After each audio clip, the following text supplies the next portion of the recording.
Você está aqui nesta noite, eu estou aqui nesta noite, mas Ele está dando para mim e para você o que nós estamos precisando. Aleluia! Glória a Deus! Louvado e engrandecido é o nome santo do Senhor. Eu vou deixar aquilo que o Senhor colocar no meu coração, que é no mesmo Evangelho de Lucas, capítulo 15, a partir do versículo 20, igreja.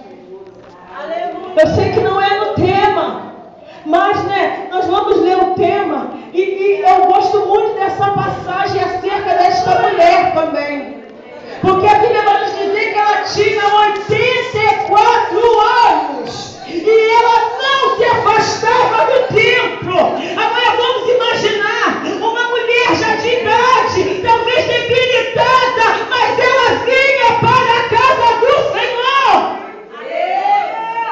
Ela orava e jejuava ainda. Se nós formos entrar nesse mistério de hoje em dia, de jejuar, meu Deus, Aleluia!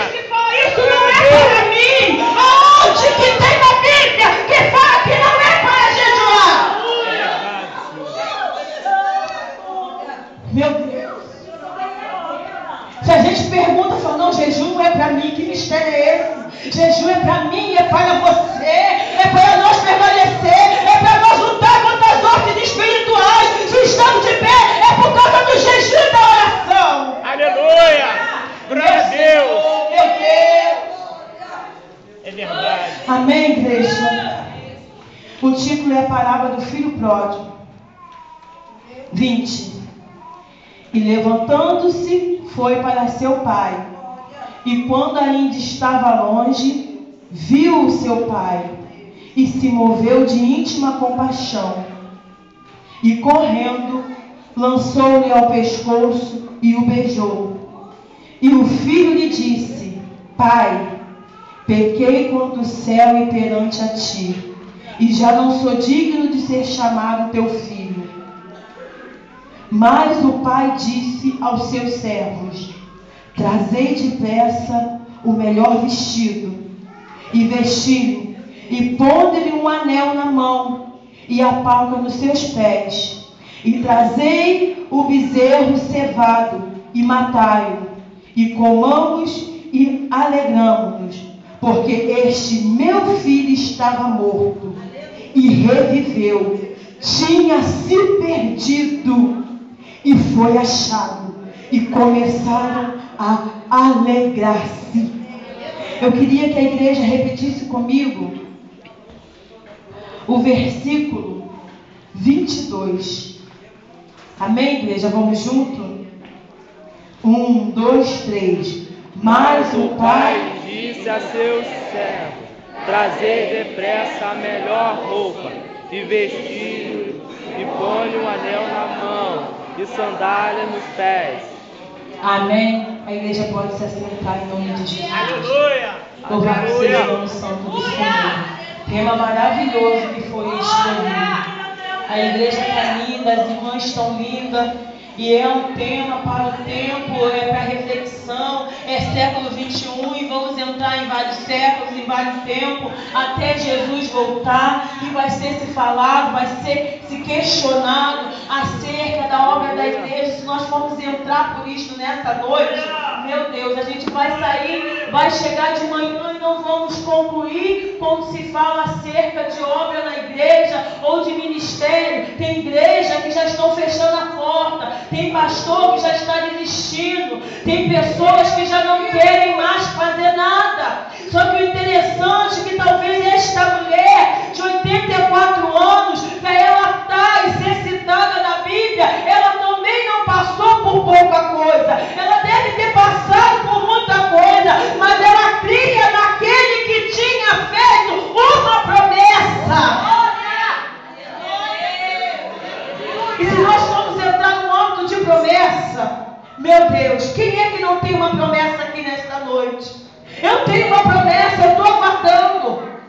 Eu estou aguardando, porque Ele me prometeu. Só que se nós formos ver, por isso tanta gente tem promessa, mas também tanta gente já deixou de acreditar na sua promessa. Também tanta gente já foi embora da igreja por causa da promessa. Mas também tem gente que está sendo enganada por causa da promessa. Porque tem se levantado muitos profetas, falso profeta em nosso meio, que profetiza e fala coisa que Deus não falou.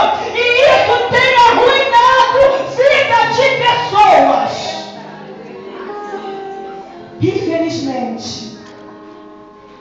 Mas é a palavra do Senhor e ela tem que se cumprir. Sabe por quê?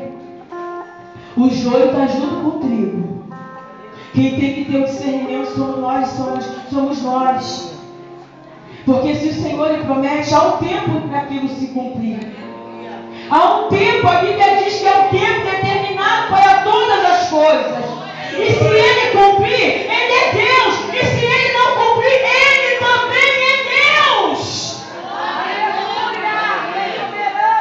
Porque a cada dia, eu sou nova no Evangelho. Vou fazer 8 anos, mas a cada dia eu tenho tentado e tenho aprendido a, sabe o que? Olhar para a minha salvação. Porque não adianta eu ganhar tudo aqui e chegar lá em cima e Ele não me reconhecer. É olhar para mim, meu Deus! Olhar para as minhas obras. Meu Senhor da glória.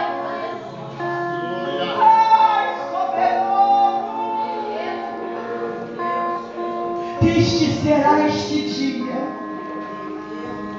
Eu sei que temos, muitos bens a conquistar aqui, porque é promessa dele. Mas eu tenho aprendido a cada dia a olhar para a salvação. Amém, igreja? Então que nós venhamos, tomar um exemplo desta mulher, orando, jejuando e não se apartando do templo. Sabe por quê? É no templo que tem alimento. É no tempo que tem renovo.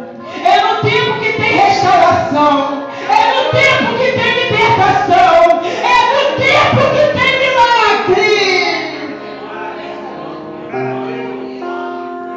É no tempo, igreja. Então, independente do que você esteja passando, independente de como esteja a sua vida, creia que é do tempo que vai vir o teu milagre. A Bíblia vai nos dizer, é uma passagem conhecida que nos fala acerca do filho pródigo. Conhecida e já pregada, eu creio que todo mundo aqui já ouviu de várias maneiras e de várias maneiras foi alimentado. E de várias maneiras foi alimentado. E eu comecei a olhar a partir do versículo 20 e eu comecei a falar, Senhor, como que pode?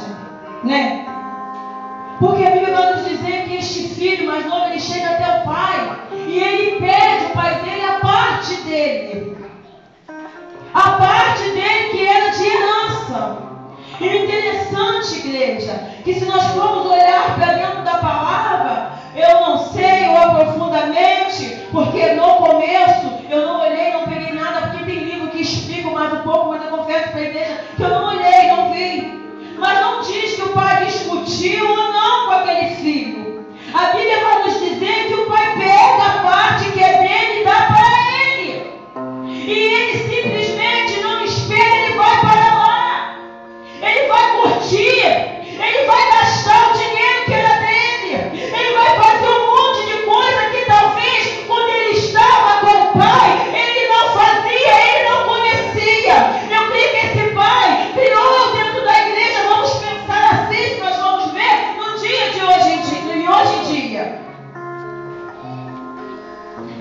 Aquele jovem, ele sabia o que era certo e o que era errado. Mas ele quis experimentar.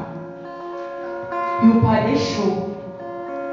Porque da mesma maneira é Deus para conosco. Deus, ele vai falando. Ele vai dando sinal. Ele vai revelando. Ele vai usando o vaso. E tem hora que parece que a gente não quer ouvir. Mas Deus, ele vai deixar ir lá. Desculpa com a expressão e às vezes bater com a cara na parede. Porque às vezes quando tem coisas que é para Deus fazer, não é para nós fazermos.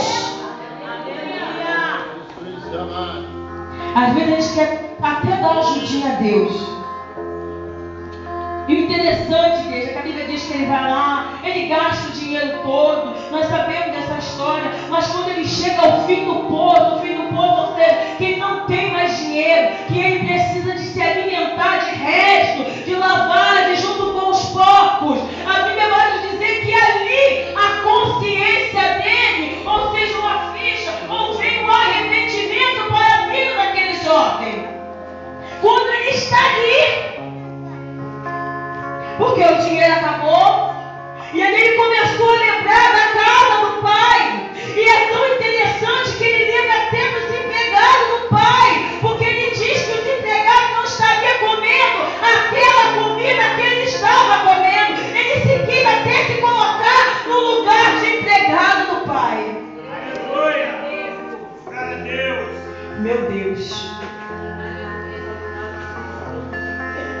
E ele entende que ele pecou.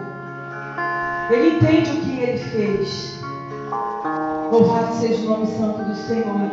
E ele se decide a voltar para o Pai. E é interessante que em algumas traduções de Bíblia são diferentes, mas ele diz: levantar-me-ei e irei ter com meu Pai. Olha que frase linda. Levantar-me-ei e irei ter com o meu Pai. Ele reconheceu da necessidade dele ter o pai dele. E o interessante, igreja, que me chamou a atenção, e eu falei: meu Deus, foi que imagine o pai, quando aquele filho foi. O pai, ele deve ter ficado com o coração entristecido, mas ele deu o dinheiro para o filho ir. O pai deveria estar chorando por dentro, mas ele deixou o filho ir. Mas o que me chama a atenção é que quando aquele jovem ele volta, o pai estava lá. Só que vamos imaginar, não se diz quanto tempo que esse jovem ficou fora, mas vamos pensar um período de 2 anos. Imagine o pai trabalhando ou fazendo seus afazeres, mas toda hora, missionária Fabiana, ele ia lá na porta e ele olhava, e ele voltava, e ele fazia o que estava